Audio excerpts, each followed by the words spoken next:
On remercie bien évidemment les sponsors de Vixia qui sont dans la salle, grâce à qui on peut faire plus d'éditions chaque année.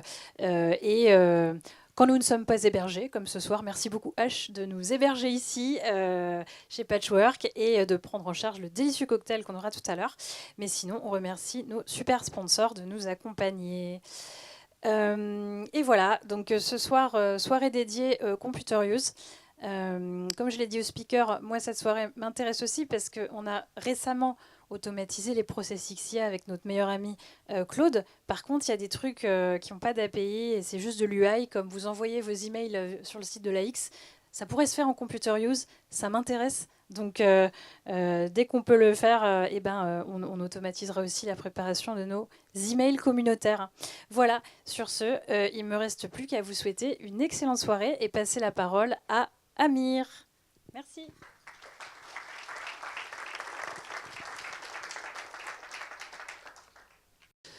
Ok, bonjour, bonjour. Super content d'être là parmi vous. Alors moi, je m'appelle Amir Mala. Bon, tout à l'heure, vous avez vu une photo. Bon, j'ai plus de cheveux. C'est pas grave. Ça va repousser. Aujourd'hui, on va pouvoir parler des Computer Use Agents. Donc moi, mon parcours un petit peu... actuellement, en fait, j'ai commencé à travailler sur le Computer Use chez H, pour après quitter H pour aller chez Hugging Face. Et là, depuis un an, je travaille autour du Computer Use, mais pas seulement. Je travaille sur les agents multimodaux en général, et pas que sur la vision et le texte, mais aussi l'audio et potentiellement dans quelques mois sur des omnimodèles. Donc voilà. Je tape assez large sur les agents et j'ai quand même une bonne compréhension et une connaissance sur les Computer Use Agents. Donc je vais pouvoir vous partager ma connaissance et j'espère à la fin de cette petite conférence, mon but c'est que vous ayez toutes les armes pour comprendre les Computer Use Agents, tant en termes d'architecture que de possibilités et d'avoir un avis très éclairé, ou en tout cas opinionated sur la direction de la technologie et comment vous pouvez vous l'approprier, j'espère tous. Donc, juste avant de deep dive dans le Computer Use Agent, je pense que vous avez déjà entendu parler des GUI et CUA. Donc GUI, c'est Graphical User Interface, et CUA, Computer Use Agent. Souvent, on utilise les deux, un petit peu par abus de langage, mais je dirais que les GUI Agents, c'est des agents qui sont principalement utilisés pour interagir avec une interface graphique. Okay. Tandis qu'un Computer Use Agent, il va avoir un peu plus de moyens d'interagir avec un OS, un ordinateur, un mobile et autres. Donc il va pouvoir utiliser le terminal, des API, des MCP. Bon, dans la recherche, vous verrez un petit peu ce terme qui sera utilisé pour les deux, mais bon, si vous entendez parler de GUI, vous pouvez penser Computer Use Agent, ça va, ça passe. Voilà. Donc, c'est un Computer Use Agent, donc par définition, c'est un agent. Et ça ne change absolument pas de tous les agents. Donc, un agent, qu'est-ce que ça fait? Comme vous pouvez le voir, ça observe, ça comprend, ça décide et ça agit. Dans le cas du Computer Use, il va observer d'une certaine façon et agir avec un action space qui lui est propre. Donc, dans l'observation d'un Computer Use Agent, vous avez, dans sa forme standard, un screenshot et de la donnée textuelle, qui peut être un un système prompt, c'est quelques données qui peut lui permettre de d'observer de la meilleure façon la scène, en tout cas le task pour lequel il a été fait. Ensuite, il vient réfléchir, raisonner sur ce task et décider de l'action qu'il va pouvoir performer. Et ensuite, il va envoyer ça à l'environnement pour que l'action soit performée. Donc moi j'aime bien ce petit diagramme qui a été release dans le papier UiTars. Je pense qu'on a ici tous les layers qui, en tout cas le nombre de layers minimal qu'il faut pour qu'un Computer Use Agent marche. Donc vous voyez, il a un environnement. De cet environnement, il a une perception de l'environnement. Donc sa perception, c'est du HTML, ça peut être d'autres formes textuelles, et bien sûr des screenshots. OK ? Donc aujourd'hui, dans la recherche en computer use, ce qui est standard, c'est absolument pas de pouvoir voir en temps réel l'ordinateur.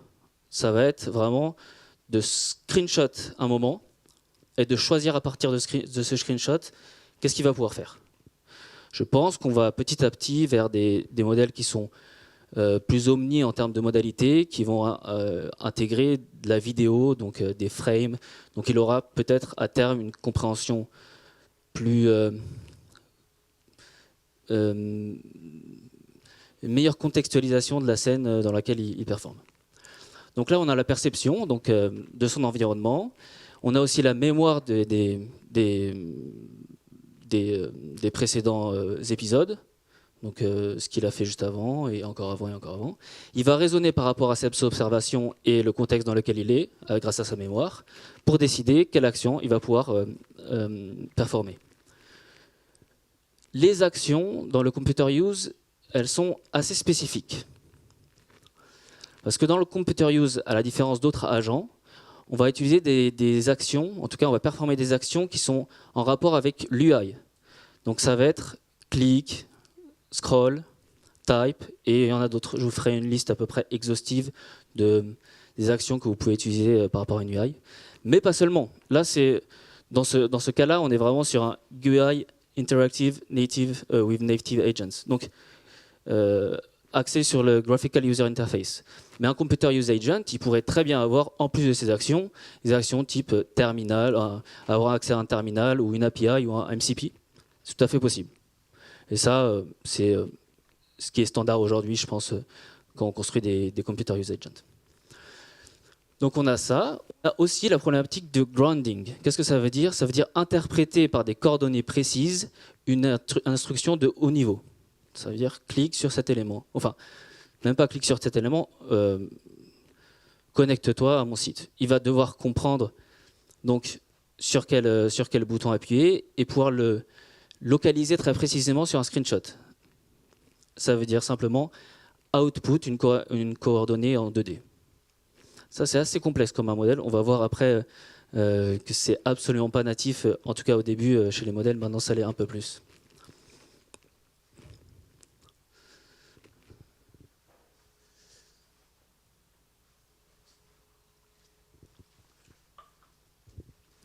Donc, au fur et à mesure de mes recherches, de mes intégrations, j'ai pu travailler un petit peu sur toute la stack technique qui permet de mettre un Computer Use Agent en production. Ça nous a amené à réfléchir sur un terme de généralisation pour le Computer Use et évidemment pour l'agent qui lui est attribué.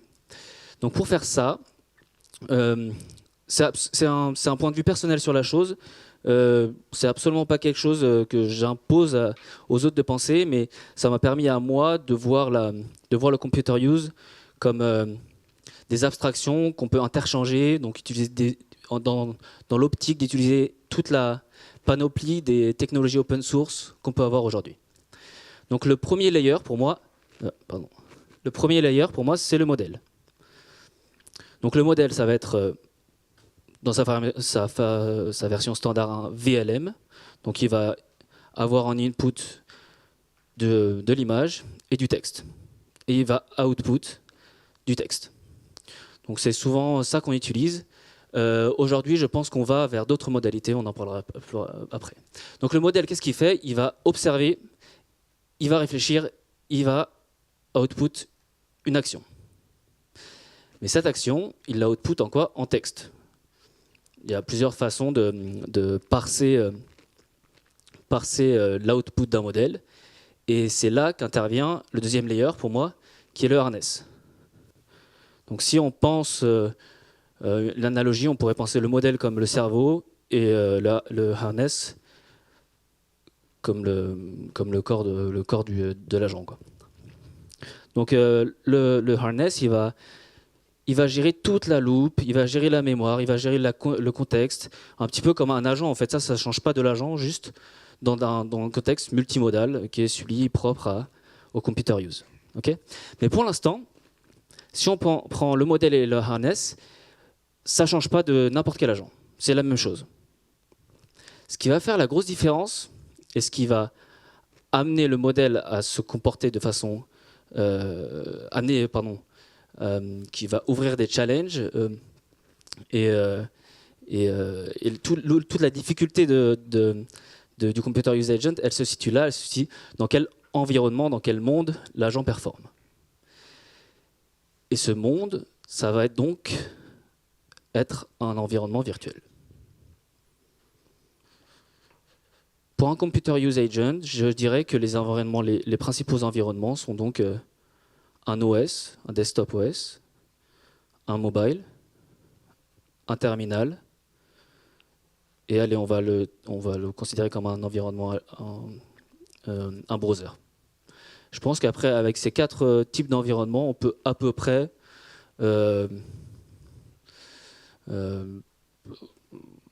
oui, on peut à peu près avoir, ouais, je dirais, oui, c'est ça.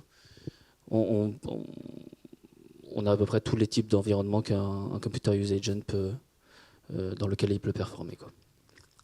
Donc à partir de ces 3 abstractions, on peut commencer à penser diagrammes. J'adore les diagrammes, c'est trop bien.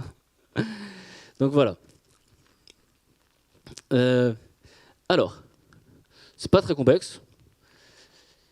Comment ça se passe? Donc on a toutes les abstractions qui sont là. On a le modèle qui va raisonner, qui va sortir un output, qui va être parsé par le harness, qui aura un tool engine, une sorte de client, avec lequel il va pouvoir envoyer l'instruction à l'environnement, qui lui va comprendre cette instruction et pouvoir la performer dans l'environnement. Et on a cette boucle de rétroaction, l'observation, et ainsi de suite. Voilà. Et ça, c'est un Computer Use Agent. Bien sûr, il ne le fait pas qu'une fois, il le fait plusieurs fois, autant qu'on veut. On aura décidé un nombre maximum d'itérations, et ça s'appelle une trace ou une trajectoire.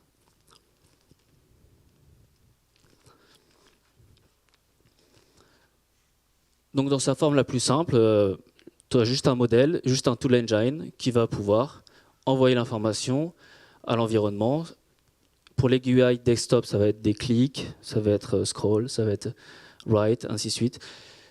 Pour un shell API, ça va plutôt être un terminal ou une CLI. Et après, MCP, pareil, on a un client, on a un serveur, c'est la même problématique. Donc le modèle va sortir l'output en tool call, en texte, qui va être parsé par le harness, et ainsi de suite. Okay. Est-ce que c'est bien clair? Je pense que ça va. Donc, maintenant les challenges. Je vais un peu prendre ces 3 abstractions et je vais en définir les problématiques. Okay, ça ne va pas être très long, mais avec ça, vous aurez une bonne compréhension des challenges qui sont inhérents à chaque abstraction. Donc la première, c'est la multimodalité. Évidemment, si un modèle ne peut pas gérer des images, il ne pourra pas performer du GUI, il ne pourra pas performer des screenshots, et ainsi de suite. Je pense que moi, par exemple, je commence à réfléchir sur l'omnimodalité avec les vidéos et l'audio aussi associé à ça. Pourquoi pas avoir à la place d'un texte, je dirais, ok, il a un système prompt, ça veut dire il est obligé de prendre du texte, il peut prendre un screenshot, mais avec ça, je veux une instruction en audio par exemple. Lui dire en speech ce qu'il doit faire. Ben, on peut intégrer cette nouvelle modalité dans un modèle pour avoir un temps d'inférence très court, enfin très, très bas, qui va nous permettre de pouvoir gérer. Mais je veux aussi pouvoir, par exemple, avoir, au lieu d'une image qui serait le screenshot à un instant bien précis, avoir une idée de l'action sur plusieurs secondes. Dans ce cas-là, la vidéo, elle serait plus adéquate pour ce contexte. Donc, la multimodalité est importante. On peut l'étendre. Les recherches vont en tout cas dans ce sens. Ensuite, juste après la modalité, vient la perception. La vraie problématique qu'on avait quand on a commencé à faire du computer use, c'est que les VLM, parce qu'on va parler de VLM, étaient très mauvais pour comprendre une UI. Ils étaient très bons pour, enfin très bons. Ils étaient bons pour arriver à comprendre une image, mais comprendre précisément un browser, par exemple, c'était très complexe. Ça l'est moins aujourd'hui. Mais ça a été quelque chose qui a été intégré dans la data. Et il y a eu un gros travail de data engineering qui a été fait par la communauté pour venir introduire de façon native la perception dans les modèles. Okay, c'était absolument pas quelque chose d'acquis il y a 1 an et demi de ça. Maintenant, ça l'est plus. Suite à la perception, ça veut dire comprendre exactement comment interagir avec n'importe quelle icône sur un desktop, par exemple. La problématique qui vient juste après, ça va donc être pouvoir localiser cette icône, cet élément. Ça, c'est une autre problématique qui est encore différente de la perception. C'est vraiment savoir... c'est assez bizarre comme ça. J'ai du mal à l'expliquer, mais en gros, il doit générer en token des chiffres qui correspondent à une coordonnée 2D sur un écran. Ça... Attendez.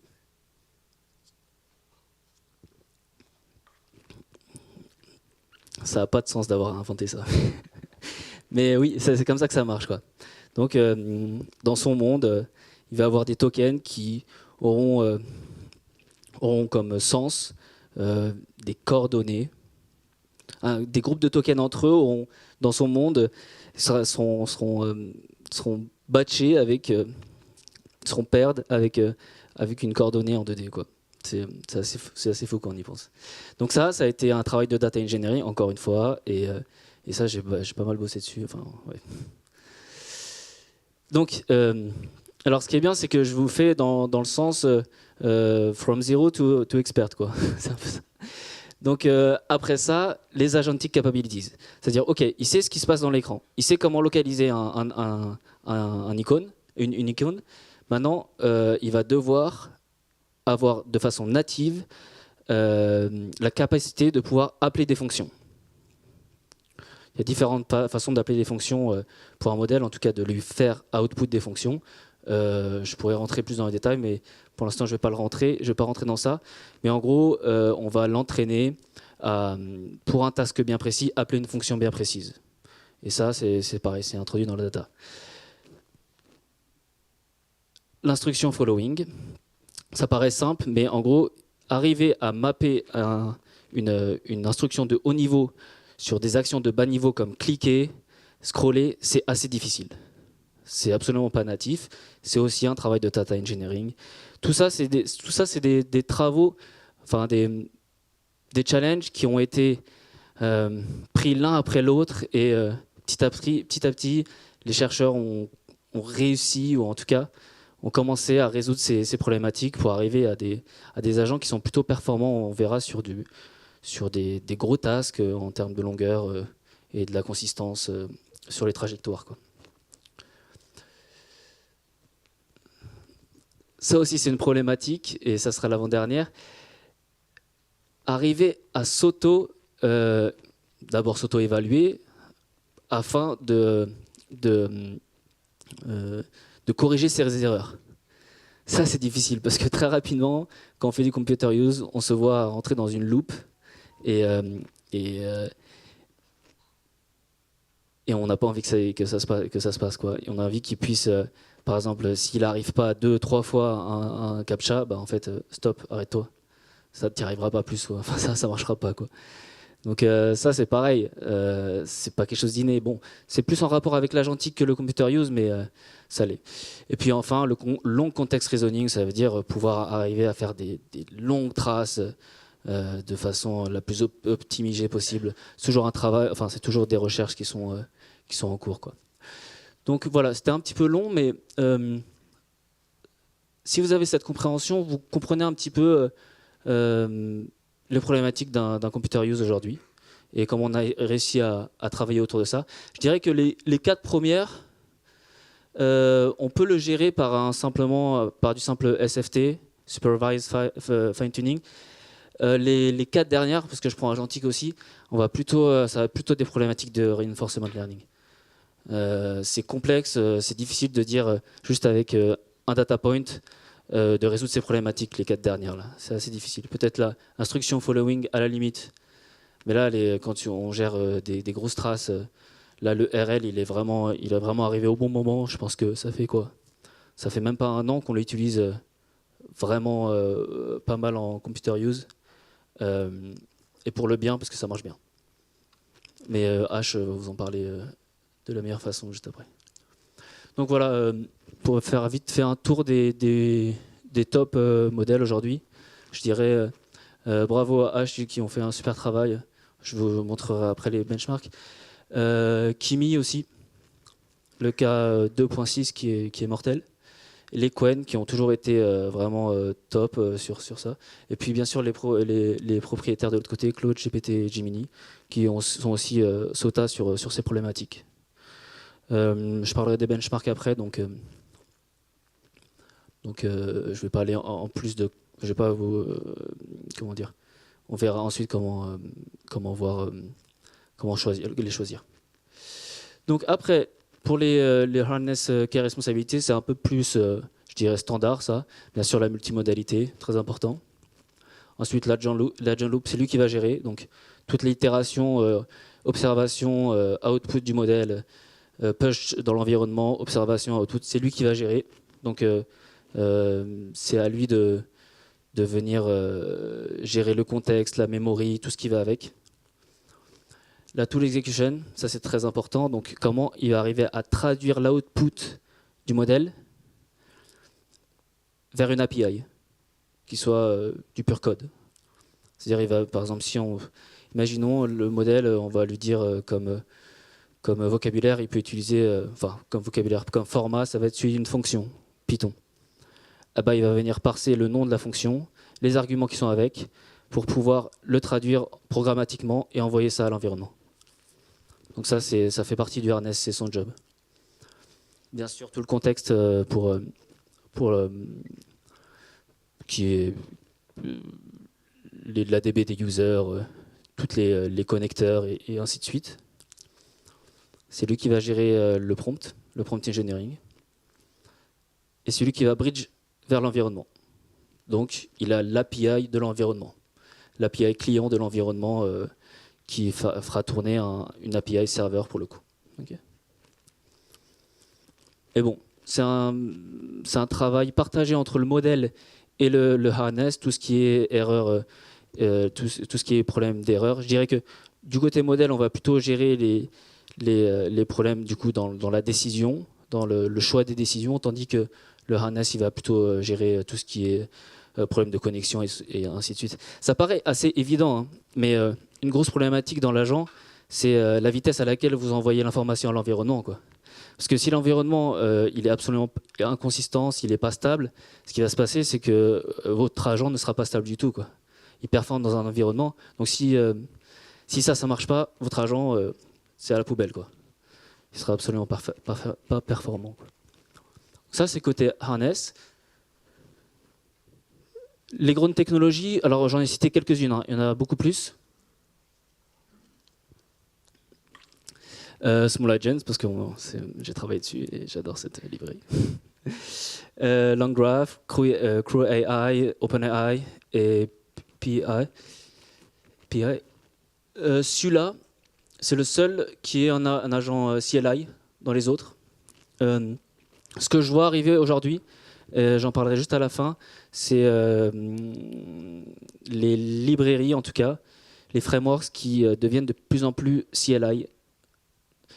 Avant, ils étaient très Python-based. Maintenant, on voit avec Hermes et OpenClaw qu'il y a une vraie extension de l'agent vers quelque chose de plus APIisé. Enfin, APIisé, tu me diras le moins programmatique en tout cas. Intéressant que PI, c'est la base d'OpenClaw, si vous savez. Pas, bah, je vous le dis. Donc, je dirais que chacun a leur spécificité, ils marchent tous bien. Prenez celui qui vous paraît le plus facile d'utilisation et vous pouvez implémenter votre agent avec.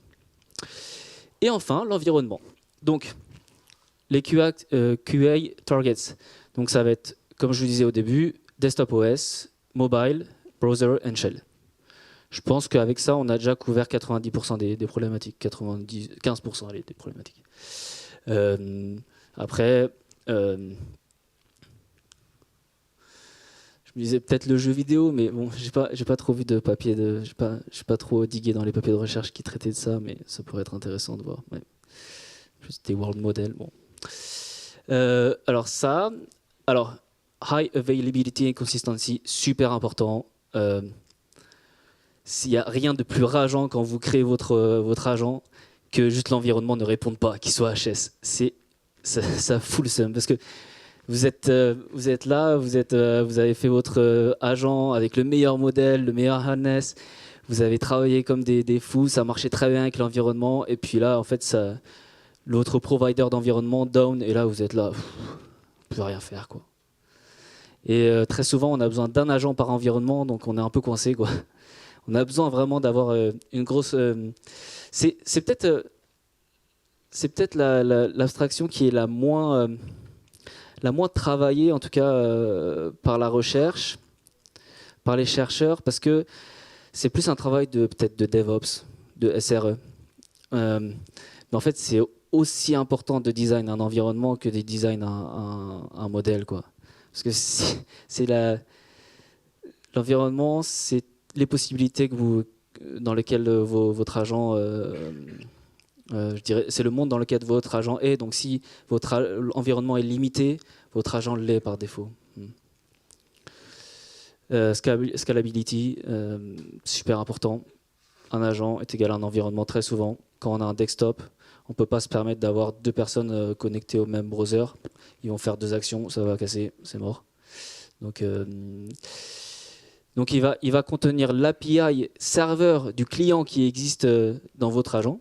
Donc ça va être le miroir, celui qui va recevoir l'information et faire, par exemple, traduire une action click en clics dans l'environnement, quoi. C'est pareil, en fonction de l'OS, en fonction de savoir si c'est vous sur votre laptop ou en remote, si ça a été dockerisé, si c'est tout ça. Les implémentations sont différentes, donc oui, c'est un travail quand même, c'est un gros travail. Safety et isolation, ça aussi. Ça paraît assez évident, mais je l'ai mis. Ça, c'est difficile comme problématique. De revenir à un state dans un environnement aussi online que celui du computer, d'un desktop par exemple ou d'un mobile, c'est très complexe. C'est très complexe d'arriver à un state sur un browser. Il faut, ça se fait, hein, mais il y a pas mal d'engineering derrière pour réussir à reconstituer le state exact. Je dirais en inférence, quand vous utilisez votre Computer Use Agent, ça va, c'est pas trop une problématique. Par contre, quand on entraîne l'agent ou dans des problématiques de RL, ça devient vraiment complexe. On a besoin d'avoir des environnements qui sont déterministes. Et à cause du fait que entre deux accès à un site web, le site peut être différent, peut avoir une UI différente. Je ne sais pas, par exemple, j'ai déjà travaillé à l'implémentation de benchmark où il s'était passé 6 mois et en fait en 6 mois le site il était plus du tout pareil, le benchmark ne marchait plus du tout. C'était impossible de faire l'action parce qu'en fait tous les rewards qui avaient été créés, en fait ils marchaient plus. Donc tu avais 0 sur ce task, mais pas par ta faute, pas par faute de l'agent, mais parce que simplement l'environnement n'a pas été bien pensé pour qu'il soit reproductible. Donc c'est une vraie problématique. Et donc ça va avec l'observabilité pour avoir le plus d'informations sur votre environnement. Ça paraît aussi évident, mais quand l'environnement il est à distance, quand c'est un provider qui vous le donne, des fois vous n'avez qu'une API et difficile de savoir qu'est-ce qui a craché. Est-ce que c'est votre agent? Est-ce que c'est l'environnement? Voilà. Donc ça c'est les principaux providers d'environnement. On a E2B, Daytona, Brotherbase. Les 4 là, ils sont basés à San Francisco, je crois, sur la côte ouest. Et après, bien sûr, il y a les customs, des Docker images, des VM et même votre laptop. Ça peut très bien être un environnement. Chaque implémentation est différente. Il y a pas mal de problématiques. Je ne vais pas rentrer trop dans les détails, mais par exemple, pour donner une seule problématique, c'est que j'avais recodé, j'en parlerai juste après, un benchmark qui s'appelle OS Word qui permet de savoir si un agent performe dans un desktop OS. Et en fait, l'environnement, c'était pas possible de le containeriser, quoi. Donc c'était assez difficile de l'envoyer sur un serverless pour faire partir le benchmark et qu'après il disparaisse, quoi. On était obligé d'avoir donc je ne sais pas si vous connaissez les bare metal servers, donc c'est de l'infrastructure en plus. Il y avait une vraie. Ça fait pas longtemps que on a commencé à faire des gros progrès sur ça, mais je pense qu'il y a 1 an déjà, on galérait avec ça, quoi. Donc il y a E2B qui est arrivé, je dirais, courant 2025 et qui a pris pas mal de marché. Après, Daytona, il est arrivé quelques mois après. Brotherbase, il était là depuis longtemps, pour le coup, parce que c'était pas son service de base. Et le dernier, la QA, il est arrivé il y a quelques mois, même pas. Donc c'est vraiment un marché qui est on fire, quoi. Vraiment, l'argent qu'il y a derrière ça, ça rigole pas du tout, quoi. En mode, j'ai essayé de faire le calcul comme ça. Je pense qu'on peut dépasser les 75% de marge sur ce service, quoi. Donc c'est pas mal. Franchement, pouvoir avoir des environnements comme ça qui pop à la seconde, en parlant quelques millièmes de seconde, hein, c'est vraiment un agent, boum. L'environnement ultra scalable, ultra consistant, ça c'est un vrai défi, hein.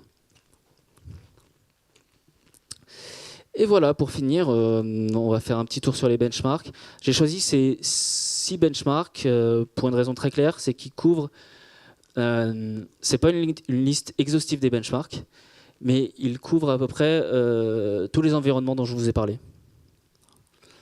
Donc si un jour vous voulez savoir si un modèle performe bien dans le computer use, en tout cas pour vos cas d'usage, allez regarder ces benchmarks, c'est un bon signal pour savoir si en effet on peut leur faire confiance ou pas. Faites pas confiance à moi, faites pas confiance aux compagnies qui vont vous vendre les modèles. Allez regarder les benchmarks, c'est le meilleur signal que vous pouvez avoir sur la qualité d'un modèle. Donc OS Word, c'est un signal, c'est un benchmark donc c'est des traces. Tu dois performer des traces sur un desktop.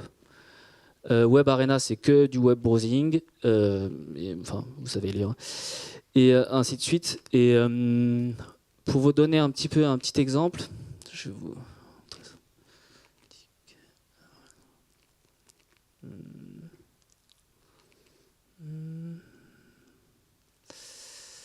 Est-ce que j'avais, ouais. Ça marche bien. On n'a plus la Wi-Fi. La Wi-Fi a disparu.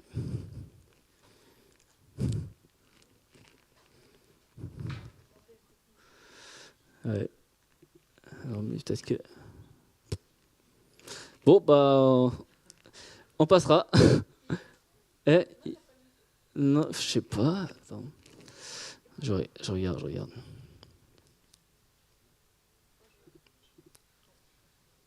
Oh bon, écoutez, c'est pas grave. Hein? Bah non, il est là, je sais pas. Ouais, non, c'est pas voilà. Non. Il est pas là. Bah, je sais pas, j'essaie de. Tu vois? Je pense. Bon, c'est pas très grave. Je voulais vous montrer quelques traces d'OS Word. Bon. En gros, on voit un agent qui performe des actions dans un desktop. On le voit ouvrir des Windows et ainsi de suite. Et à la fin, on va évaluer. Donc, c'est une évaluation qui est assez complexe. Soit on va l'évaluer chaque step, ou on va évaluer s'il a réussi ou pas le task. Souvent, c'est ça pour les benchmarks. Donc, on va regarder son state final et on va définir est-ce qu'il a réussi ou pas le task. Souvent, ça va être ça. Après, il y a plein de rewards possibles, mais je dirais sur certains benchmarks, par exemple celui ScreenSpot Pro, c'est un benchmark qui va faire juste du one instruction level, quoi. Il va avoir une instruction, est-ce qu'il a appuyé au bon endroit. Mais pour tous les autres, c'est vraiment des traces que l'agent doit accomplir. Et ce qui est intéressant à mettre en lumière, c'est qu'il y a un an, on n'était pas du tout là.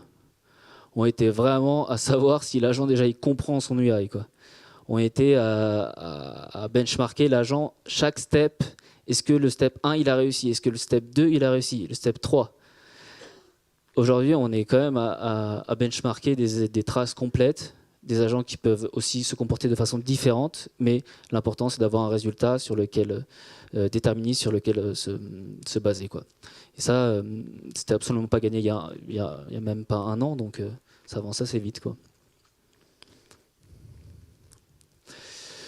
Donc voilà, si on peut ouvrir un petit peu la pensée de ce que sera le futur du Computer Use Agent, on peut penser le Computer Use Agent non pas comme un seul agent, mais aussi comme une stack d'agents, qui chacun aura un environnement qui lui est propre. Manus AI, c'est assez intéressant parce que du coup, E2B, qui provide les sandbox pour Manus AI, à base de millions, eh ben, ils ont partagé l'architecture de Manus AI. Et c'est intéressant parce que du coup, on voit bien que c'est absolument pas un seul agent, quoi.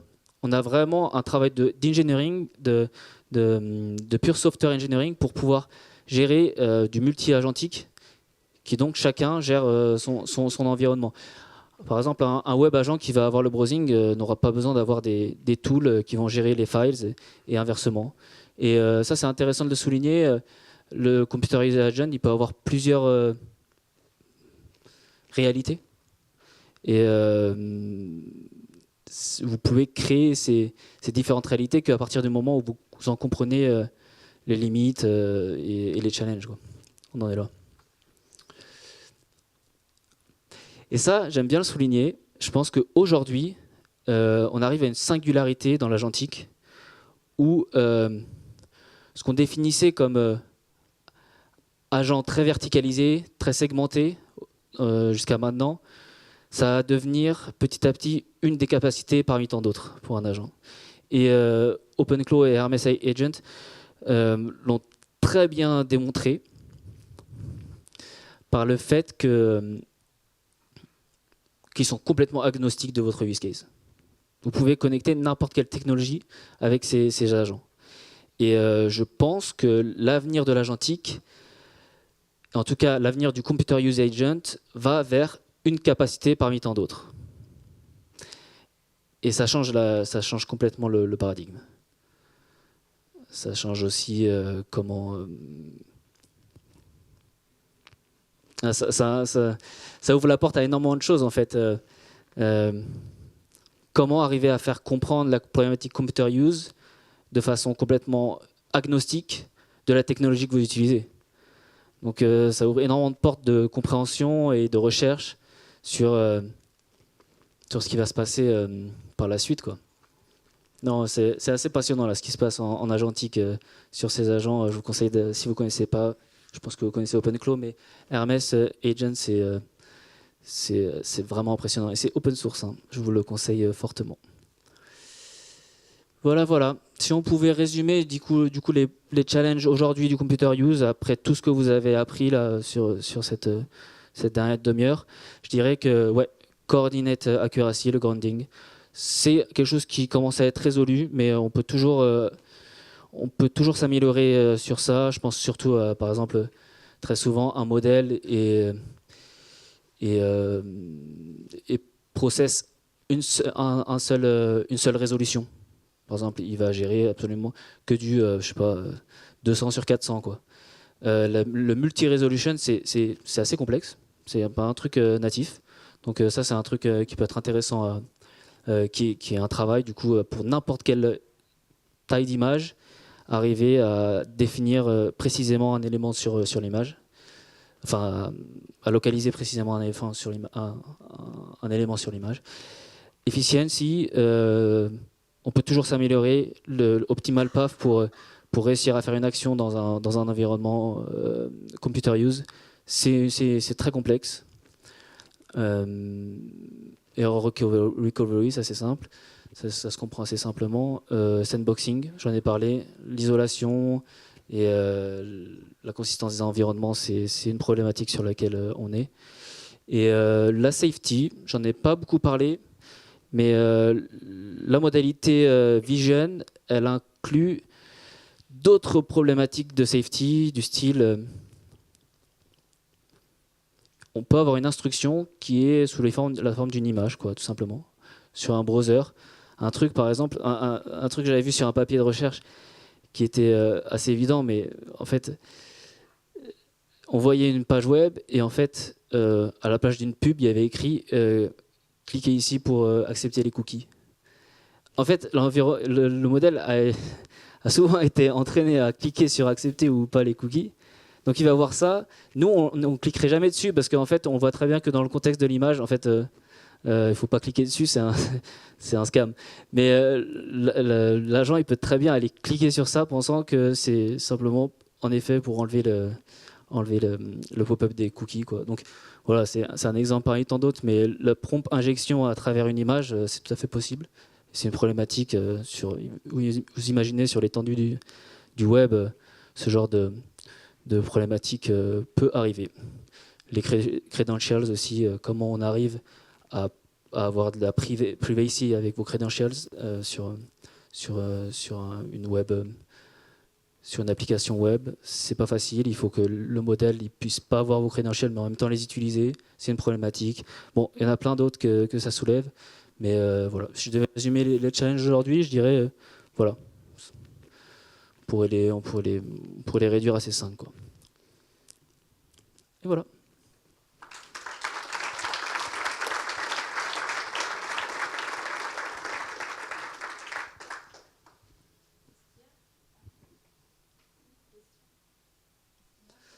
Alors oui, vous pouvez poser des questions, mais c'est pas grave, on peut. Ah oui, pour l'enregistrement, ça. Ouais. Ouais, voilà. Ouais, carrément. Oui, ça va. Merci beaucoup pour la présentation, Amir. Une question un peu sur le contexte Windows, c'est d'accord. Parce que je sais, beaucoup de code, je vois, il est pas mal, il dit que tu peux aller jusqu'à 1 million de tokens, je ne comprends pas trop. Moi, j'utilise pour aller jusqu'à 400, peut-être après sa performance diminue. D'accord. Et pour le monde, je sens les choses, on a genre qu'est-ce que un peu. Ok, intéressant, ouais. Alors, la question, pour la répéter, c'est le problème de contexte Windows. Comment, quand on arrive à des un nombre de tokens élevé par rapport à la contexte Windows du modèle. Est-ce que c'est très clair la contexte Windows, ce que c'est pour un modèle? Ouais, ok. Donc quand on arrive à beaucoup de tokens, bah, on perd en accuracy, on perd en précision. Souvent le modèle il peut halluciner, ce genre de choses. C'est une problématique sur laquelle j'ai réfléchi. En général, je vous conseille de supprimer les screenshots d'avant. Déjà, ça peut aider. Bah, c'est un peu bête, mais en fait, surtout sur les petits modèles, ça aide énormément parce qu'ils sont souvent pas bien entraînés sur du multi-image, même si ça serait parfait s'ils l'étaient tous. Mais du coup, ça te fait avoir des images plein d'images dans ta contexte Windows. Ça fait déjà grandir de façon exponentielle la taille de tes tokens. Et en plus, ça l'aide pas à mieux performer. Ce qui est important, ce qui peut être intéressant à faire, et c'est un trick que j'ai déjà fait, c'est venir prendre des captions en texte, en tout cas d'expliquer. Tu peux le faire aussi dans ton agent, d'avoir avant qu'il output l'action, d'avoir un petit texte qui explique ce qu'il y a, l'observation, quoi, très clairement. Tu vois. Et après, tu t'enlèves l'image. Et tu gardes souvent juste la dernière. Ça peut aider à gérer des contextes qui sont assez grands.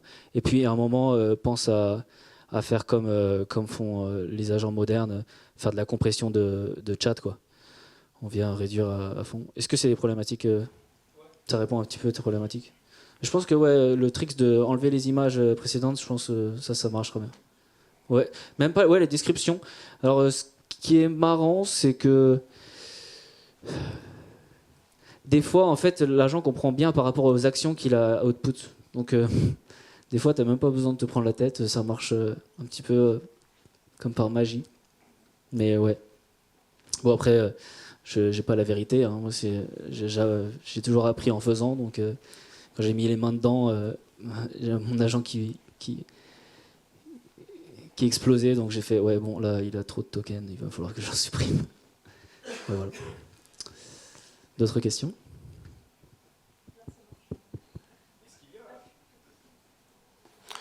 Euh, En relation avec la question d'avant, le... ça me paraît hyper cher quand même, le computer use.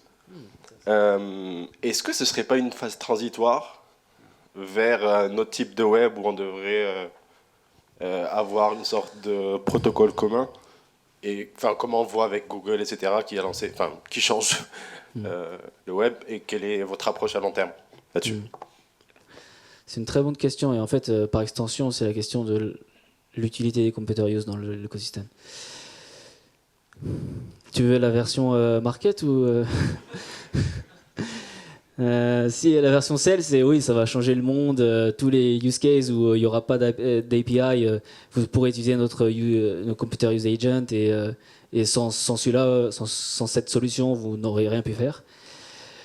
L'autre réponse, c'est après avoir parlé à pas mal de personnes dans le secteur, c'est que arriver à trouver le PMF pour le computer use, c'est très complexe.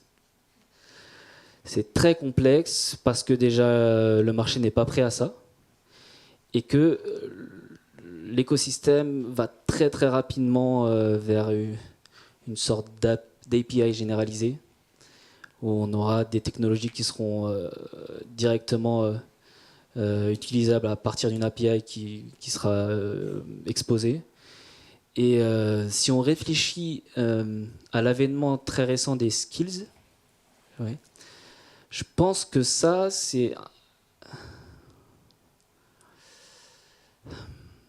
ça peut amener l'agent à être très performant sur des niches sans avoir besoin forcément de computer use. Je dirais que le computer use, il y a des situations qui paraissent assez claires. Quand on n'a pas d'API, bah, le computer use est là, quoi. Dans la pratique, c'est plus complexe. C'est plus complexe. Je peux pas te donner de réponse. J'ai pas de licorne qui utilise le computer use. Si j'avais cette réponse, je te la donnerais, mais c'est vrai que c'est complexe dans l'écosystème. Ouais. Donc merci beaucoup pour la présentation. Vous nous avez présenté plusieurs benchmarks. En ce moment, on entend pas mal parler de benchmarking ou de hacking des benchmarks.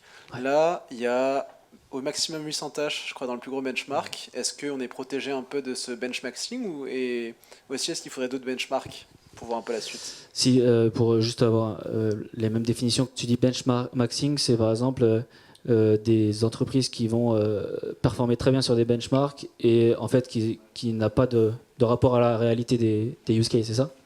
Ouais. C'est ça. Ouais. Il y a un biais dans n'importe quel benchmark.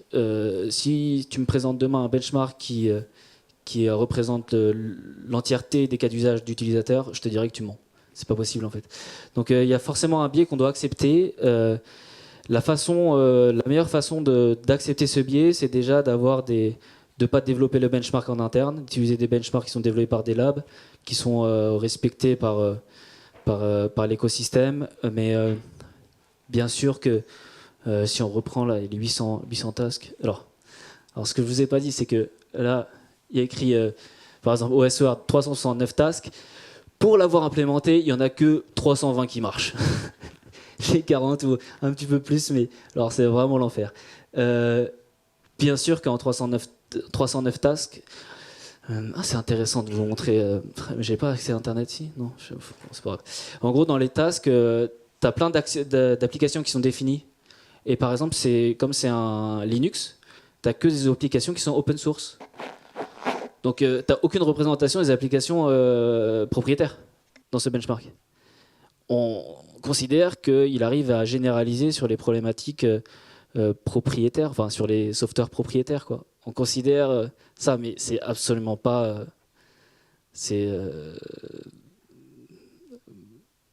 si t'as pas envie de me croire quand je te dis ça, t'as le droit, quoi. On considère que s'il arrive bien à gérer, par exemple, LibreOffice, il arriverait bien à gérer un Word. S'il arrive bien à gérer la version Excel de LibreOffice, il arriverait bien à gérer Excel. Mais c'est pas dit, en fait. De plus, en plus, le VBA, il est que dans Excel, non, c'est ça? C'est quand même pas mal utilisé, non? Bon, ce genre de problématique, voilà. Computer Agent, les benchmarks, il faudrait un benchmark par software. Ce qui est aussi. Mais je pense que pour des entreprises qui veulent se spécialiser sur une verticalité, juste sur une stack, ça peut être intéressant de développer des softwares en interne pour avoir un signal sur l'état des performances des modèles actuels et des agents. Ouais. Ça répond un petit peu à ta question? Peut-être que j'ai dérivé un petit peu. Ouais.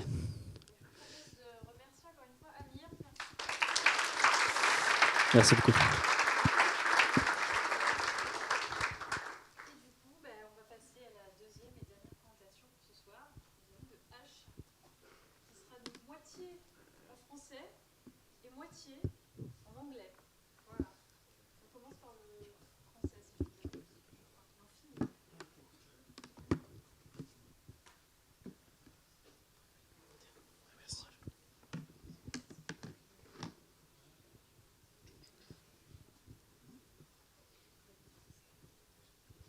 Hello.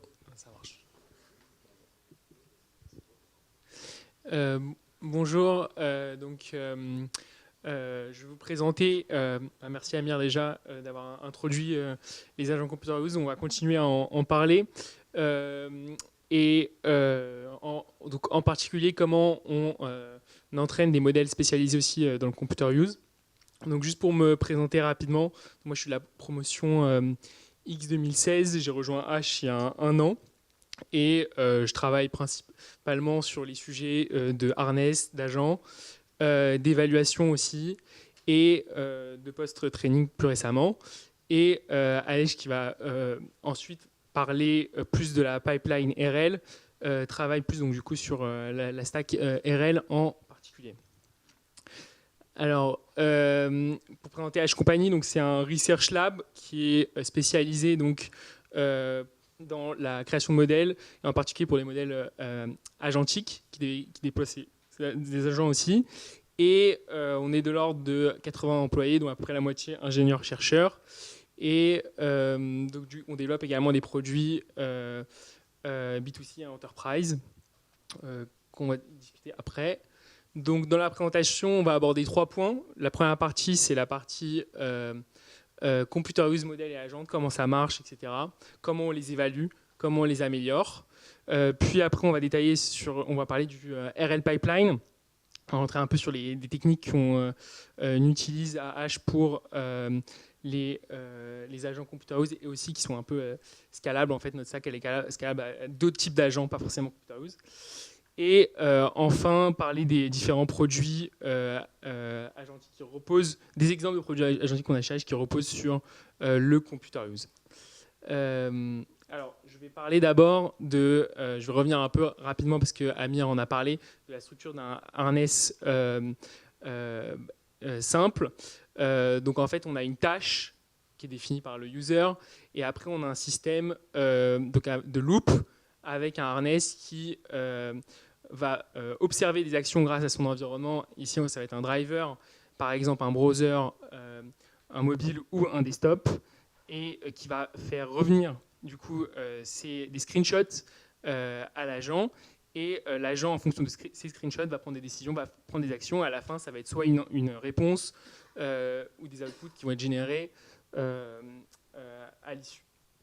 Donc, pour rentrer dans le détail, en fait, on a une memory donc qui est plus ou moins complexe, avec des tâches, des sauts, des actions, des notes, etc. On peut mettre un peu ce qu'on veut, ça peut même être le système d'information d'une entreprise. Derrière, on a un modèle donc, qu'on appelle la policy, en fait. Le modèle, ce modèle-là, en fait, il va décider des actions, là, donc c'est vraiment la liste d'actions qu'un humain peut faire, par exemple, si c'est pour un GUI agent. Et sur ces actions-là, comme l'a dit Amir tout à l'heure, il peut y avoir des actions un peu spécifiques où on doit retourner des coordonnées. C'est-à-dire cliquer sur un icône, il faut qu'en fait, derrière, il sache exactement le XY. Et pour ça, on peut avoir un autre modèle qui overwrite les coordonnées initiales de la policy, qui va être plus spécialisé, ce qu'on appelle un localizer. Et dans les faits, maintenant, donc, comme l'a dit Amir, il y a 1 an, c'était un problème qui était difficile, donc on avait en général des localizers spécifiques. Maintenant, même en général, la policy prédit directement et c'est suffisamment bon. Et donc on a une loupe. Et après, on a un validateur, un juge, en fait, donc c'est un autre modèle qui va dire, OK, est-ce qu'on a réussi la tâche? Si oui, non, on reprend. Donc ça, chacun des 3 modèles a son propre contexte, bien sûr. Et ça, c'est un exemple de harness. Il peut y avoir des harness beaucoup plus compliqués. On peut rajouter des callbacks. On peut avoir un orchestrateur qui va appeler plusieurs sous-agents. Mais ça, c'est les briques un peu récurrentes qu'on a dans les agents. Et d'ailleurs, ce n'est pas que pour les agents computer use. Le fait d'avoir le localizer, c'est un peu spécifique au GUI agent, mais le système de juge, c'est quelque chose qu'on peut retrouver dans d'autres agents aussi. Donc la question, c'est après, en fait, une fois qu'on a un harness, on a un agent avec un modèle, comment on l'évalue en fait. Et le premier point, donc, ce qu'on disait, c'est le grounding. Donc concrètement, avec ScreenPods Pro, comment ça marche? C'est des intents, single intent. Refresh, for example, the File Explorer. Et là, on a une bounding box. Et donc du coup, en fait, le reward, là, la récompense, c'est si on a cliqué dedans ou pas. Donc ça, l'avantage d'avoir une bounding box comme ça, c'est qu'on peut faire par exemple des techniques comme que va détailler Alej, comme le GRPO, où si on clique à l'intérieur, c'est 1, si c'est en dehors, on a 0. Un autre benchmark, donc ça c'est un benchmark qu'on a développé et open sourcé chez Ash, qui est WebClick, donc qui est assez similaire, mais qui est là justement en fait à l'époque on l'avait surtout généré de la donnée synthétique pour en fait là où l'agent avait du mal à localiser, typiquement les calendriers. Donc ça c'est toujours la même logique avec des bounding box. Alors ensuite, après, donc du coup, le grounding, il y a ce qui est plus intéressant, c'est la navigation. Donc c'est vraiment la policy à proprement parler. C'est vraiment comment, pour une tâche donnée qui fait appel à plein de steps, comment l'agent va réussir à planifier et à réfléchir à chaque fois et décider de la bonne action. Et pour ça, en fait, il y a un premier benchmark sur lequel on s'est focalisé, qui est Web Voyager, qui est assez simple en fait. Quand je dis simple, c'est par rapport à l'environnement. C'est-à-dire c'est juste une intent et un site sur Internet. Et en gros, après le reward, par contre, il n'est pas déterministe. C'est un VLM as a judge qui, en fonction des derniers screenshots, décide si c'est bon ou pas. Donc en fait, l'avantage d'avoir un VLM as a judge, c'est que c'est très scalable. Donc en fait, on peut faire ça avec à peu près tout le web. Le problème, c'est que le label, il n'est pas 100% accurate parce que c'est un VLM qui dit si on a bon ou pas. Donc pour générer générer la training data, c'est très bien, mais en tant que benchmark, pour l'évaluation, c'est pas terrible ce genre de benchmark. Et donc voilà. L'autre benchmark, donc, c'est pour Android World. Donc là, cette fois, c'est spécifique à l'environnement Android. Donc ça, c'est un exemple de tâche qu'on a sur Android World. Donc l'Action Space, il est un peu différent, mais c'est un peu la même. Il y a des spécificités à chaque fois, soit IP, machin. Mais c'est globalement assez similaire. Et enfin, le benchmark qui est très intéressant, c'est par exemple OS World, parce que là, c'est des tâches assez difficiles, vraiment, qui requièrent plus de 50 steps d'affilée. Il faut se dire quand même à chaque fois, l'agent, donc ça a l'air ça a l'air simple, un clic par exemple, mais quand il y en a 50, il suffit qu'on a un error rate qui soit de n'importe quoi de 2%, et ça se multiplie quoi. Donc il faut vraiment que ce soit très très fiable pour y arriver. Et En fait, là, OS World, c'est sur Linux. C'est des virtual machines, en fait, avec plein d'applications open source différentes qui sont censées répliquer un peu un environnement de travail. Donc LibreOffice, VS Code, etc. Tout le pack Office, mais version open source de LibreOffice, et par exemple. Et là, l'avantage, c'est que le label, il est déterministe. Il y a une assertion dont on est à peu près sûr. Ça a bien été modifié, et c'est aussi relativement reproducible pour la majorité des tâches. Le problème, par exemple, des tâches web, comme l'a dit Amir, c'est que le site il peut changer, donc ça peut être peu fiable. Alors la question maintenant, c'est comment on a répondu à comment on les évalue à partir des benchmarks. Donc en effet, c'est pas parfait parce que ça représente un univers limité de tâches, mais c'est comment on améliore le modèle, et surtout, quel stack dans ce cas-là utiliser. Donc ça, c'est une partie de notre stack à HCompagnie. Donc en gros, qu'est-ce qui se passe? Déjà, on dockerise donc l'agent et l'environnement. Et pour l'agent, on a développé donc une lib interne à H, donc on n'utilise pas par exemple des small agents ou des harness open source. On a développé notre propre librairie, et donc qui permet de créer en fait différentes structures d'agents, différents systèmes d'orchestration modulaires. Et donc là, comme on l'a dit, il y a cette boucle de reasoning avec le modèle qui sync. Et là, donc on utilise VLLM. On sert nous-mêmes les modèles, on n'a pas plein d'inférences. Et donc ça, c'est pour la partie agent. Et il y a la partie environnement. Donc pour la partie environnement, il y a d'abord initialiser la task. En fait, par exemple, si c'est une tâche sur LibreOffice, on ne part pas forcément de zéro. On ouvre LibreOffice avec quelque chose, etc. Et ensuite, il y a donc la partie reward. Donc c'est par exemple, donc si c'est pour Web Voyager, c'est très simple, c'est un VLLM juge. Mais parfois, si c'est sur un site internet qu'on a généré nous-mêmes, on va vérifier dans le local storage du site si l'élément il a vraiment été ajouté au panier. Et ça, du coup, on est sûr à 100%. Donc en fait, à partir de ça, on va faire des runs d'agents sur un environnement donné, et on va collecter des trajectoires et des rewards. Et ça, en fait, on peut les stocker par exemple sur S3, et on va les donner on va l'utiliser pour dans notre RL pipeline. Et donc du coup, on va au fur et à mesure améliorer le modèle, et ça va interagir, etc. quand on fait par exemple du online RL, par exemple.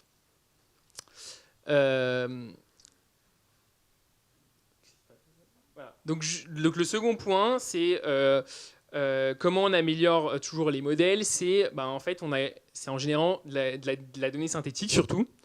Donc en fait, outre la donnée synthétique qui est par exemple générer des bounding box, on génère des sites complets. Donc on a en interne une environment factory, un peu comme un lovable interne. On génère plein de sites, et pareil avec des local storage, des assertions déterministes, et après on va entraîner dessus. Donc le nerf de la guerre, c'est vraiment générer un maximum d'environnements. Et à partir de ça, en fait, à partir de ces environnements, on a une mixture de données, et on va entraîner des modèles dessus. Donc nous, on a fait le choix de partir de modèles qui ont d'abord été pré-trainés, par exemple Holotron de NVIDIA ou Qwen. L'avantage de Holotron, c'est qu'on sait qu'NVIDIA, par exemple, ils ont intérêt à faire vivre l'écosystème open source. Donc ça ne va pas s'arrêter demain, l'open sourcing de modèles Omni. Et donc du coup, on prend ces modèles qui sont généralistes, et en fait, on va les spécialiser avec nos mixtures, etc., notre pipeline de reinforcement learning, et on va les améliorer sur le computer use. Et l'avantage de ça, c'est que comme ils sont spécialisés, même des modèles de petite taille, on peut vraiment avoir des performances très élevées sur les benchmarks, par exemple sur OS World à 80%. Et c'est assez important, surtout la frontière Pareto, parce que comme on l'a dit, il y a plein d'états, c'est assez coûteux du coup, et avoir des petits modèles performants, ça a du sens. Par exemple, ça n'a pas vraiment de sens Opus 4.7 à l'heure actuelle avec le prix de le faire tourner sur du computer use à scale, par exemple. Voilà, je vais laisser la parole à Alex.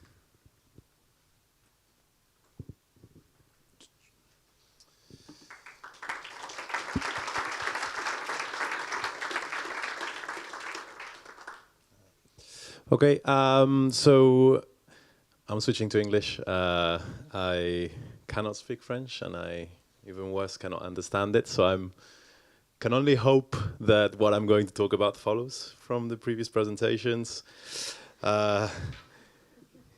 So, okay, to the start. Okay, so I'm going to talk about our RL stack.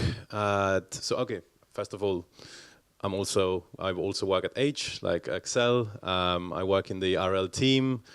It's a few of us working on the post-training of open source models, large-scale post-training post of our SFT pipelines. And maybe before I start, because I didn't know what to expect in terms of audience, can I get a show of hands of people who have worked with RL before? Okay, that's quite a lot actually. And people who know the basics of RL. Okay, good. Okay, good. Okay, for the rest, I'm sorry. It's going to be a fairly technical presentation. It's not a scientific presentation per se. It's also not a fully in-depth engineering presentation. It's a bit of a mix of both. But I'm going to try and introduce concepts as I go. Okay, so I think we are all probably familiar with the concept of supervised fine-tuning of large language models. So this presentation, I'm going to mostly focus on the latter two. Here on the left-hand side, we have supervised fine-tuning. I kind of briefly describe it as we teach the models to act exactly as the provided demonstrations. So like the labeled data that we have, this can come from human annotation, it can come from other policies like larger models we might distill and whatnot. But because we are learning from labeled data, we have to only use positive examples, that is trajectories and GUI agents, computer use that have been successful. And therefore, by definition, we cannot learn from trajectories and mistakes. It's trajectories that we were unsuccessful in and that contain mistakes. Going on to offline RL is like kind of like the older sibling of SFT in this case. The promise of offline RL is that we can also leverage previous trajectories that we have that come from any sort of policy, also including humans, other models, itself, the own model that you're trying to train. But these might all be suboptimal policies that generate suboptimal trajectories. The promise of offline RL is that we can stitch together a most optimal policy out of all of these suboptimal policies. However, in offline RL, we do not train the model while interacting with the environment. That leaves us with online RL, which is kind of like the one that you know, it's very expensive, but also kind of solves these two issues, which is that you learn while interacting with the environment.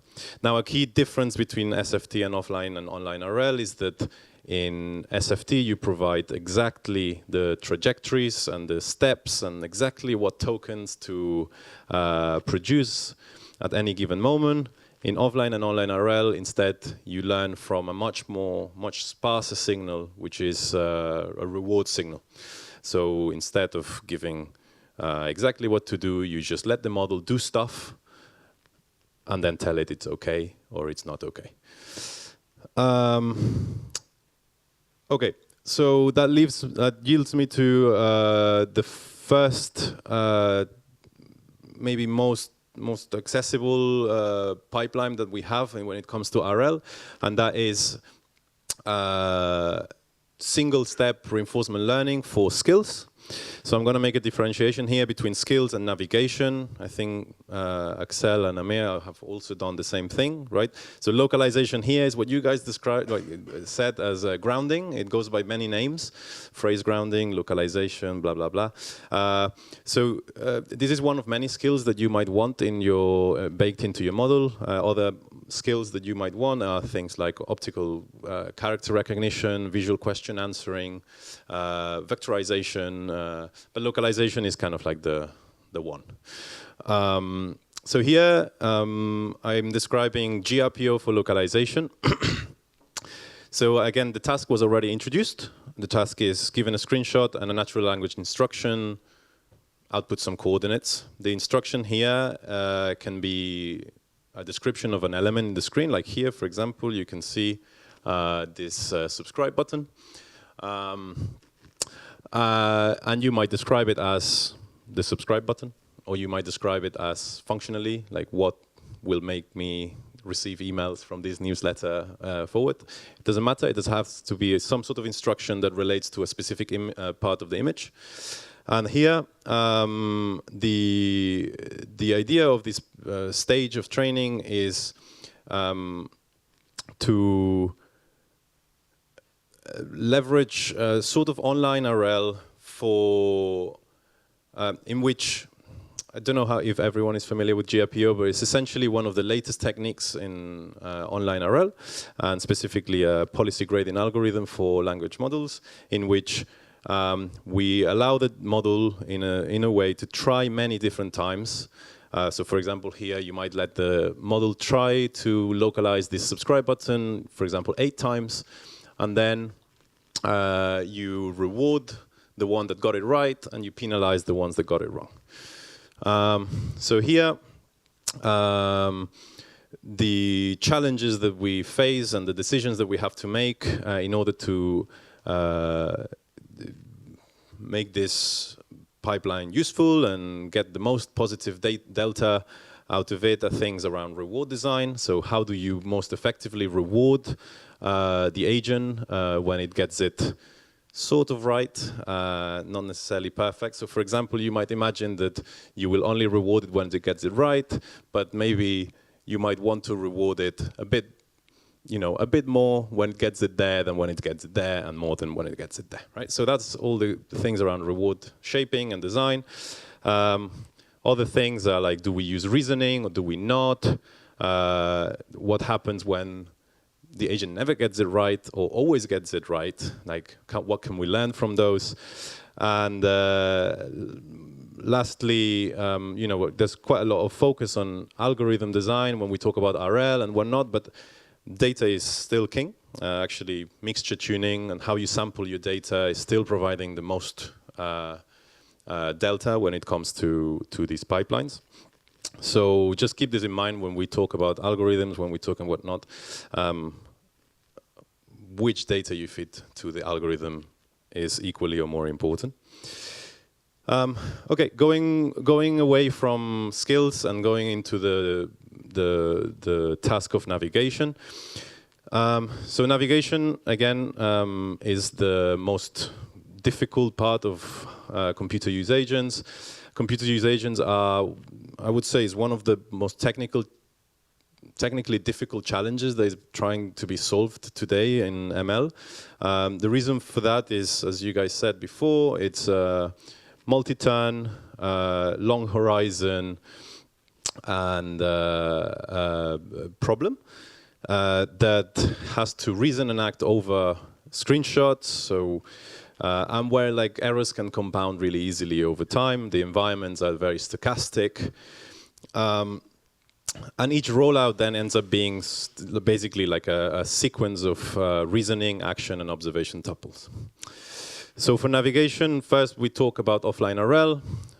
In offline RL, the kind of key distinction with maybe something like SFT is that we learn this value function. And then we extract the policy. So extracting a policy is the step in which you actually train the model. The value function here gives us something akin to distilling knowledge from all of your trajectories to understand that whenever you are in a given step, so say a step here is a screenshot of the environment, how valuable is that environment? Like, can we predict the probability of incurring like success, basically successfully solving the task, given that I'm in a specific state?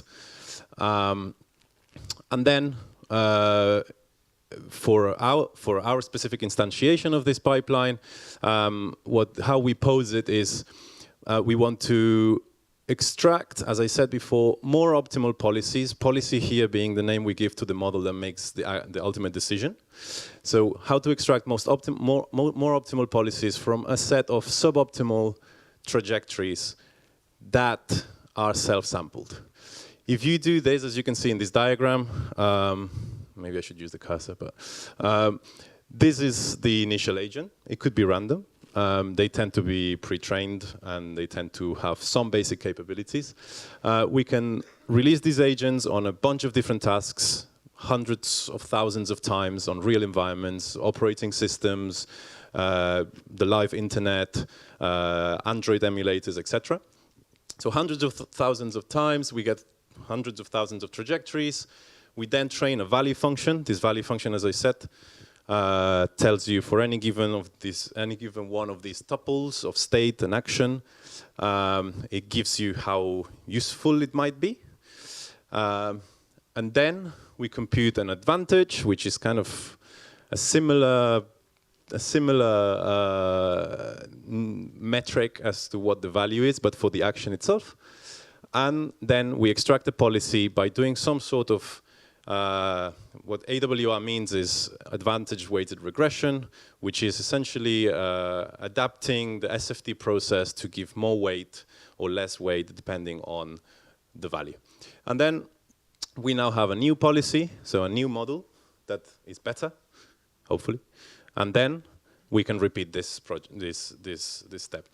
The good thing about offline RL is it makes no assumptions about the data that you're training the agents on. So what I've just described is training on the agent's own generated data, but actually we can mix in any other policies. We can mix in human trajectories, synthetically augmented trajectories, other experts, etc. So yeah, so that's offline RL, very valuable. It's not something you tend to hear about much outside of now, maybe robotics, but there you go, it's good. Online RL. Online RL, I think it's very hypey now. You hear it now, all these papers where, you know, coding agents, math, AIM, whatever. It's being used to train LLMs to reason, for example. Whenever you hear about these reasoning LLMs, they tend to be trained with online RL. So it's very hypey, but it's also very expensive, and it's also very infra-heavy. You have to coordinate the data generating process at the same time as you do the training and all the environments that were described before, all at the same time. So why do we do online RL? Well, the reason we do online RL, I think, at least a very good reason we do online RL is because you are training the model as you're generating the data, which allows you to essentially adapt either at the same time. So you can make the data generation process, so what I described earlier as, there we go. What I described earlier as that traces, and I said hundreds of thousands. Well, now it's like 200. We can adapt the data sampling process to the current model's capabilities. So that means that you can have, for example, as you train a model, and you leave it to train for weeks, for months, you can change what tasks it's trained on. For example, you might not want to train on tasks that it just finds impossible to do at the moment. Instead, you might just want to keep it at the frontier of capability. Also, it allows you to introduce a certain degree of exploration that you can tune in and out, depending on the stage you're in training. Also, because you are training on data that the current model has generated, with online RL, you can induce self-recovery behavior, which is something that also Amir touched on, and it's extremely important. If you think about it deeply, if you do SFT, you'll never learn self-recovery. So here, I just want to touch lightly on these topics. So efficiency, infra and engineering, long horizon rollout issues, and maybe a little bit on algorithms. So first, maybe we describe the RL setting. The RL setting here is that we are working on a partially observable MDP, a Markov decision process, where the partial observation comes from what I call here context-managed observation. What does that mean? It means that the agent at any given moment does not observe the full real state of the environment. What that means is it doesn't have access to, you know, all the internals of the operating system that we're training on, or the emulator that we're training on, or etc. It doesn't have access to all of that. Instead, it sees observations. These observations tend to be screenshots or some sort of HTML or something like that. But what's more, also, the agent does not have access even to its own full history of execution. So when it's at step 30, might not have access to what it did in step 7. It's too expensive. Context. I think I picked up someone asking about context earlier. So essentially what I'm saying is that the agent here, we're working with what we internally call non-autoregressive rollouts, in which each step changes the context and whatnot. This introduces certain challenges in training that, for example, when you read papers or you look at common RL frameworks out there, make assumptions about, you know, having like fully autoregressive rollouts in which each step is just a concatenation of all previous steps. This is not possible for us. Otherwise, we will end up needing to train on samples that are millions of tokens long. So instead, we have some sort of compression function. This compression function basically compresses the past history, given us some sort of budget. In essence, what this means is, Amir alluded to earlier, you keep the recent history of screenshots, actions, and reasoning, and you sort of summarize or drop or whatever you want to do for early steps. Okay, cool. Very quickly, who's heard of asynchronous online RL? One hand. Okay, 1.5. So very quickly, this is on the engineering side. As I said, with online RL, you're doing generation, so you generate your own data and you train on it at the same time. So here and here, you can see what is very common in what we call synchronous reinforcement learning. You have interleaved stages of generation and training. So in generating, you might generate, let's say, 200 or 100 trajectories. Once you've finished generating those, you pass them to the trainer, then the trainer trains, and then we keep doing this, right? However, this proves to be extremely inefficient. The reason why is twofold. The first one is very easy to understand. It's what you see there as pipeline bubbles. Pipeline bubbles essentially means while you're generating, you are not training. And when you're training, you're not generating. The other one is a little bit more insidious, and it's that while you're generating, you might be very inefficient. The reason why is because of those 100 trajectories that you launch to generate. You might get, I don't know, something like 80 of them that are very quick. Maybe they're like easy tasks, or the model is very good at them, or something like this. But you will get this kind of natural distribution, which tends to be in multi-turn, long horizon agentic trajectories, that tends to be very long-tailed. You might get like 2 that take 20 times longer than all the others. So if you have to wait for those to finish, then you end up with this, what is called this skewness bubble, which is wasted compute. They're just GPUs that are just waiting there. They're not generating anything. So you have to wait for what we call stragglers. Stragglers are these really long trajectories. The solution to that, generate and train at the same time. So the kind of way to think about it is, in normal synchronous RL and in most of these policy gradient online RL algorithms, you make an assumption that the data that you are training on comes from the same model that you're training. So that means that the model that generated these ones is going to be the same model that you're training here. However, when you want to try and be more efficient, you break this assumption and you start doing weird things where you train on data that came from 1, 2, 3, 4 weight versions, like weight updates before.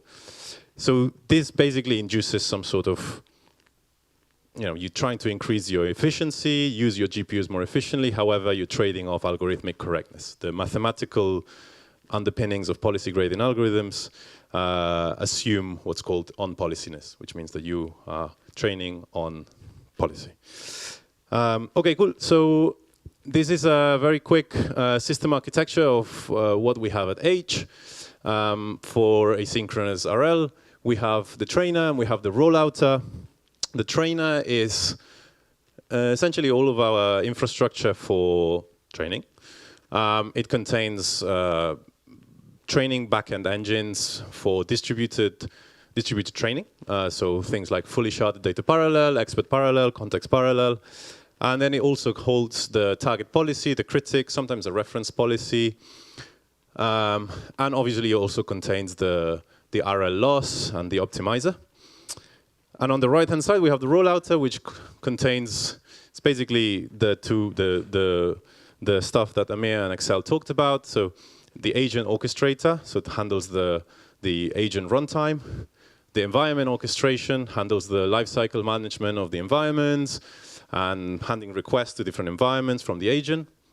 And also crucially, the inference engine, which is a framework which holds the latest policy that you have and is the one that agents call to generate the responses and to generate the trajectories, right?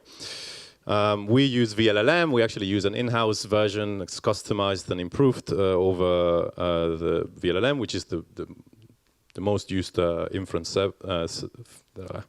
framework out there. And then there's two main communication pathways here between the two.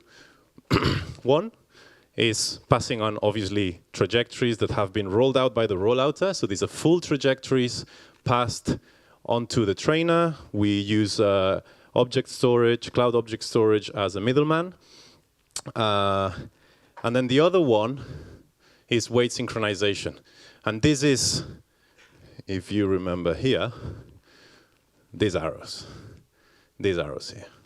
So the arrows that go from the training to generation is essentially saying, we have now trained the model, updated the model, let's put it into the rollouter.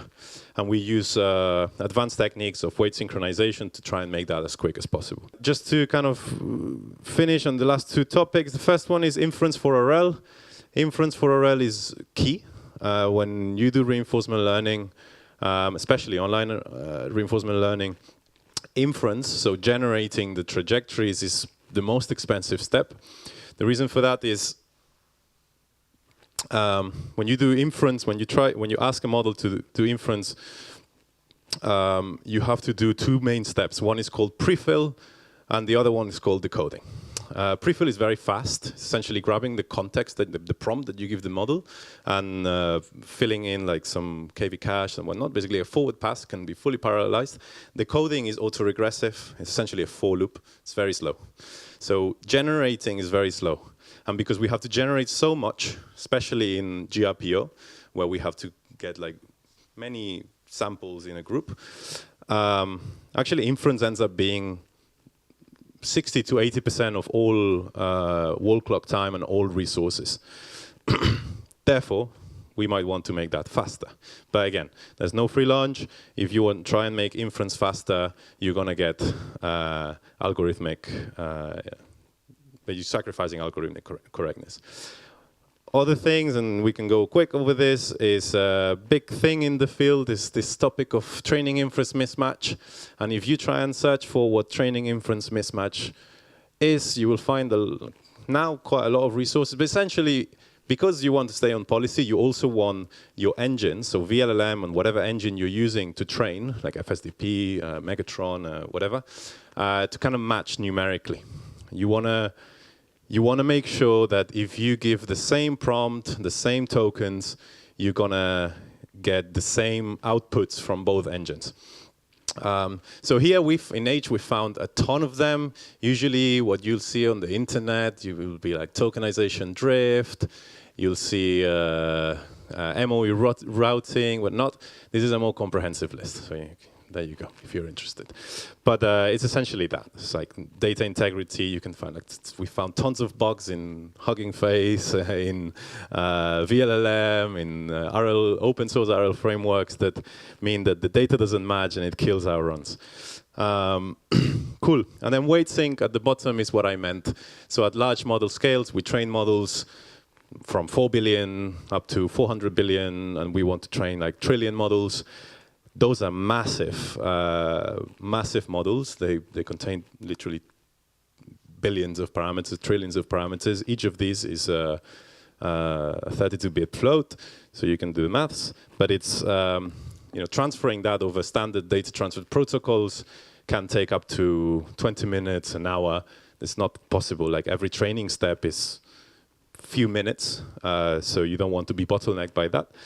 So we want to be on the 2 or 30 second. Now, thankfully, clusters nowadays have really high bandwidth networking fibers, and we take advantage of that, and we try and do things like sending weights directly from one GPU memory address to another GPU memory address, and do clever things that our inference team does. So this is the type of stuff that I have on this slide.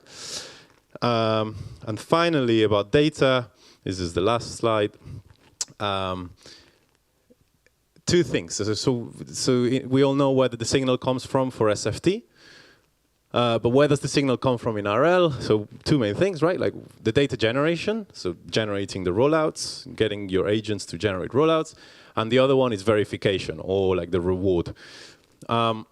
So clever things, or things that we are doing on the data generation, and things like massively scaling environments and training in massively parallel environments and tasks that resemble the type of environments that we want to be benchmarked on, that we want to make useful for customers, and sample that with what is usually called curriculum learning, curriculum sampling.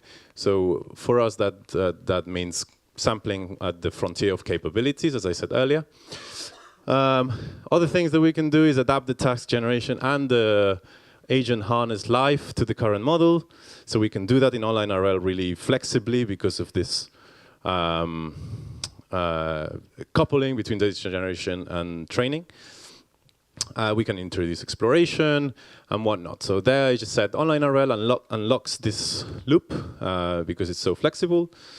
But actually, you can do this in offline RL as well. In fact, we do it as well. It's just a little bit, less flexible in that sense. On verification, we can get reward signals from two places. One, hard scripts, checking, having a script on the environment that checks if some file was created in some folder, something like this, or in some backend server to make sure that some email got sent with the right information or the right keywords. So these are like hard verification scripts, and this is more akin to what you've probably heard about RLVR, like reinforcement learning from verifiable rewards.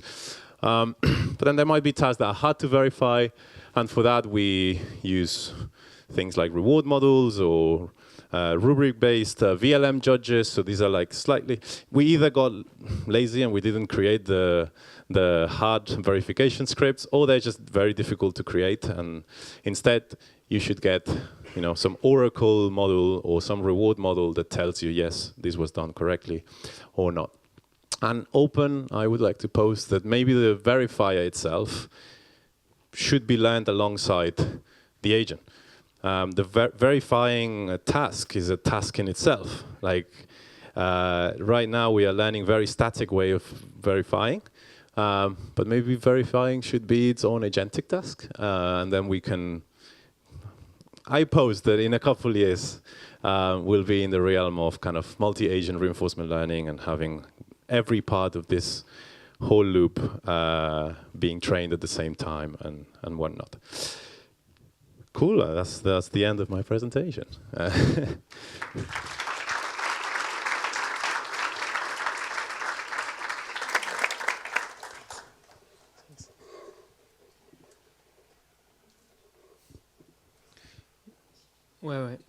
Ouais, je vais accélérer. Alors, donc, pour embrayer, donc, en fait, là, c'était Pipeline RL. Pour être un peu plus concret, des exemples de produits computer use, en fait. Donc, le premier, c'est par exemple Holotab, qu'on a mis à la disposition du public, en fait, qui est typiquement une Chrome extension, en fait. Donc là, l'environnement, ça va être une tab, en fait, dans le browser. Et donc toutes les opérations vont être faites à l'intérieur donc de celui-ci. Et donc l'avantage, c'est que bon, pour chaque tab, en fait, il y a son environnement. Donc on va faire plein en parallèle et faire autre chose à côté. C'est siloed. On peut après s'occuper d'autre chose.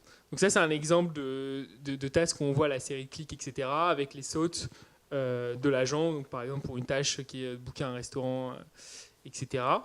L'avantage aussi qu'on a, c'est qu'on peut faire en fait, s'enregistrer et faire du chuchote learning, l'équivalent du chuchote learning mais avec du texte, mais en fait là ça va être niveau agentique, donc on peut s'enregistrer. Ça va capturer en fait donc les images et les actions, les retranscrire pour qu'elles soient comprises par l'agent. Et à partir de ça, en fait, on va créer un plan et on va pouvoir faire des replays, pas forcément de la même tâche, mais d'une tâche similaire en adaptant. Mais comme on lui aura montré exactement le plan, eh ben, ça va marcher plus facilement que si on avait fait zéro shot. Donc ça, c'est des techniques pour améliorer la reliabilité, surtout quand on automatise. En fait, par définition, si c'est automatisé, c'est assez récurrent, mais ce sera plus robuste que par exemple des scripts Selenium déterministes, si quelque chose change. Alors donc ça, c'est pour Holotab. Il y a également donc la partie Enterprise qui est H Platform en fait. Et donc pour H Platform, en fait, on peut build des workflows déterministes. Et dans ces workflows déterministes, en fait, on va mettre des boucles agentiques qui, elles, ne le sont pas. Donc ça va être, par exemple, ici, c'est une tâche de procurement où il y a la nécessité de passer par, il n'y a pas, par exemple, d'API, par exemple, et donc il faut saisir, il faut effectuer une série d'actions. Et donc, du coup, en fait, quand il y a une partie récurrente, on va utiliser la partie workflow déterministe. On met des briques computer use. On peut mettre des briques, quand il y a une API, une brique avec un modèle derrière qui tape une API. Donc c'est l'avantage de faire des solutions hybrides. Parce qu'il y a un problème, voilà, ça ne fait pas forcément appel 100% à du computer use ou non. Donc ça, c'est pour la partie H Platform. Donc comment ça marche en fait? Donc c'est soit chez le client, dans l'infrastructure du client, soit c'est hébergé sur notre infrastructure AWS. Et donc on a des nodes de workflow et chaque node derrière, donc il y a la partie agent. Et derrière des modèles qui sont donc soit des modèles propriétaires, soit des modèles par exemple comme Holo développé par H qu'on sert nous-mêmes avec notre inference cluster. La donnée, elle est stockée ou non. Si elle est stockée, après on peut fournir des dashboards analytics pour traquer la performance, pour traquer le coût, etc. etc. Également de la visualisation comme on voyait sur la vidéo du run. Et donc, comment ça se passe concrètement chez H? Donc, pour plugger à la plateforme, en fait, il y a et bien cadrer les use cases, il y a des forward deployment engineers qui sont envoyés. Et après, donc, il y a la plateforme H. Et enfin, derrière ça, toute la partie inférence token. Donc, par exemple, comme on sert nos modèles, c'est nous qui gérons ça. Voilà, c'est à peu près tout. Merci pour votre attention. Je ne sais pas si vous avez des questions en particulier.